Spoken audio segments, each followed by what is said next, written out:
Chapter 22. Tiffany. "So, how's the ankle?" Holly asked as she watched Tiffany get ready for her date. 2 weeks had passed since the end of summer bash, and while her ankle was still tender and she wouldn't be running any marathons soon, she no longer needed the crutches to get around. For that, she was thankful. "It's pretty good. Some days are harder than others, obviously." Tiffany had been forced to take 2 days off work right after the injury because it hurt too much to put much weight on it. After that, she'd been able to return, but been forced to spend a lot of her day in a chair or hobble around on her crutches. Finally, a few days ago, the doctor had cleared her to downgrade to just an ankle brace. It certainly didn't look sexy with her outfit, but she would take it over the crutches any day. "And how are things with Israel?" Holly's voice had taken on a teasing tone, and she flashed a mischievous smile to match. Tiffany's cheeks flushed pink. "They're good." In fact, they were better than good. He'd been so attentive to her every need since the bash, driving her places the first few days, and attending every doctor and therapy appointment with her.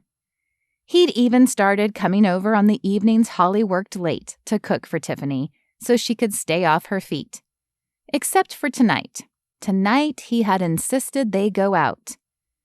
"Uh-huh. Have you guys talked any more about the future?"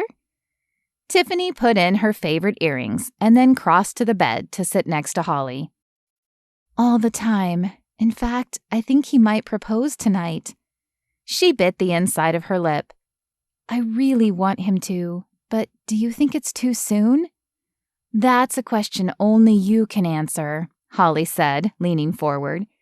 "But if you're questioning the decision merely because of the time, then I say that doesn't matter. How long did your parents date before they got married?" Tiffany thought about it. She hadn't talked about marriage with her family much, especially after her father tried to take over her life. But she did remember one conversation with her mother when she was younger. "They only dated a few months before they got married, but that was a different time, and I don't know that they're happy." "They're still together, right?" When Tiffany nodded, Holly continued. "Maybe they're happy in a way you just don't understand. Anyway, my parents also had a short time of dating. In fact, my mother told me once that she knew my father was the man she was going to marry on their first date. Now, I think that's a little crazy, but my point is that I don't think time is important if you know." "But how do I know? For sure. I want to believe he's the one, but he's the first man I've dated since Connor. What if he seems perfect because Connor was so bad?" Tiffany knew that was irrational, but it didn't stop the thought from taking residence in her head. Holly smiled at her. "Well, you know your faith is stronger than mine, but I'm assuming you've prayed about it, right?" Tiffany nodded sheepishly. She wasn't embarrassed that she'd prayed about it. She knew that part was important. But she was embarrassed to be praying about it so soon in the relationship. "And?" Tiffany shrugged. "I don't know. I feel peace about saying yes if he asks, but there's a tiny piece of me that worries I'm telling myself it's right and ignoring God's voice. Heaven knows that I did it long enough that it's often quiet." Holly placed a hand on Tiffany's knee. "Let me ask you this. Besides God, who's the first person you think about in the morning?" Tiffany smiled. "Israel." "And who is the last person you think about at night?" "Israel." "And who is the first person you want to talk to when you have news to share?" Tiffany knew where this was going, but she decided to play with Holly. "You, of course." Holly shoved her lightly. "Ha ha, you know it's Israel. Now I don't know about you, but it sounds like this man is your best friend. And who else would you want to spend the rest of your life with but your best friend?" "You're right. Now I just hope I haven't built the night up for nothing," Tiffany said with a nervous laugh. "Even if you did, I have no doubt he will be asking the question soon. It's clear as day that he loves you." Tiffany opened her mouth to respond, but before she could, the doorbell rang. "I guess that's my cue," she said, getting off the bed. "Wish me luck." Holly shook her head. "You don't need luck. Have fun." Tiffany paused at the doorframe and looked back at her friend. Though Holly smiled and motioned for her to go on, Tiffany was almost certain there had been a wistful tone in her voice. Could she be feeling lonely? Maybe she and Israel could find the perfect man for Holly. Oh, good grief. She wasn't even engaged yet, and she was already acting like her married friends and trying to set up her single friend. Shaking her head, she continued to the front door to let Israel in. If there was one thing she knew about Holly, it was that she didn't need Tiffany's help to find a man. All thoughts of Holly fled from her mind as she opened the door to a smiling Israel on the other side. Reminiscent of their first date together, he held out a rose to her, only this one was red and not white, which reminded her that she'd forgotten to ask him the meaning of the white rose that first day. She hadn't felt she knew him well enough then, but now they had no secrets, and the words spilled from her lips. "Thank you, Israel. Come on in while I put this in water. I always meant to ask you about the first rose. Why did you choose white for the first rose?" Israel smiled as he followed her into the kitchen. "I'm sure you know that colors have meanings." Tiffany nodded and grabbed the vase off the top of the fridge. The day after her accident, Israel had surprised her with a bouquet of flowers, complete with a vase. The flowers had since died, but she'd cleaned and kept the vase, knowing there would be more flowers in her future. At least, as long as Israel was in her life.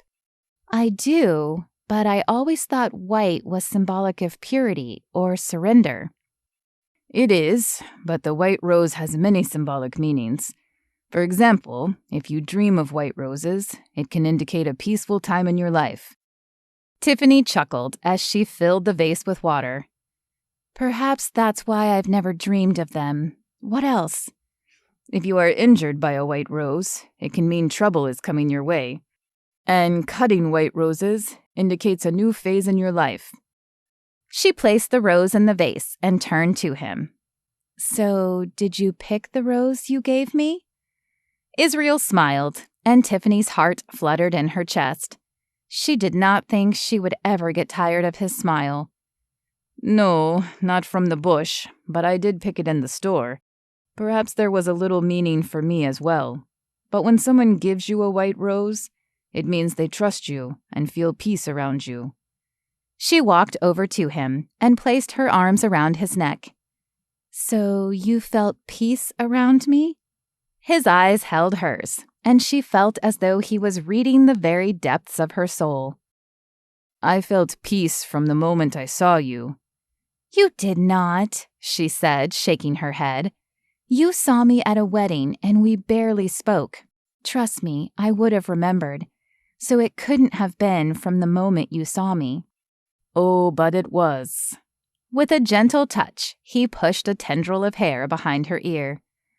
"Why do you think I chose courage to call home?" Her eyes widened as the implication sunk in. He'd never told her this before, but then she'd never asked. She'd just assumed he chose courage because Chance was here. "You chose courage because of me? You didn't even know me." "No, but from the moment I saw you, I knew that I wanted to. Courage held many things that made me choose it, but getting to know you was at the top of that list, and I'm so glad I did." Tiffany's mouth opened, but she could not find the words. He'd known from the moment he saw her that he wanted to get to know her? She didn't know whether that was the most romantic thing she'd ever heard or the most terrifying. "Do you know what else a white rose symbolizes?" His eyes were still boring into hers, and his fingertips trailed across her cheek. She shook her head, unsure if she could have spoken even if she had the answer. "They symbolize a forever love. That's why it's bad luck to have fewer than 5 white roses in your wedding bouquet. But more than 5 represents a love that will last forever. If I let you choose everything else, Will you promise me that when we get married, you will have at least 6 white roses in the bouquet? When we what? Tiffany had been expecting a proposal, but not here, not in her living room. She'd imagined it would be over some fancy dinner with a ring in her glass, or the whole restaurant cheering. But as she looked at Israel, she realized that image didn't fit him. He was simpler than that. Simple and completely romantic. His hands pulled her arms from his neck and traveled down her arm as he lowered to one knee. I love you, Tiffany, and I can't imagine spending the rest of my life without you. So will you make me the happiest man alive and marry me? He let go of one of her hands to pull a ring box from his pocket, and her breath caught when he opened it. The diamond inside was not only beautiful, but exactly what she would have picked for herself. Suddenly, there was no terror, no fear. There was only a blinding white light and the feeling that this was exactly right. Yes, Israel, I will marry you, and I promise to have 12 white roses in the bouquet. She smiled as he slipped the ring on her finger, stood, and then picked her up and twirled her around. Thank you, he said as his face lowered to hers. Thank you for making my dreams come true. No, thank you, she said, just before his lips touched hers, for showing me what love is.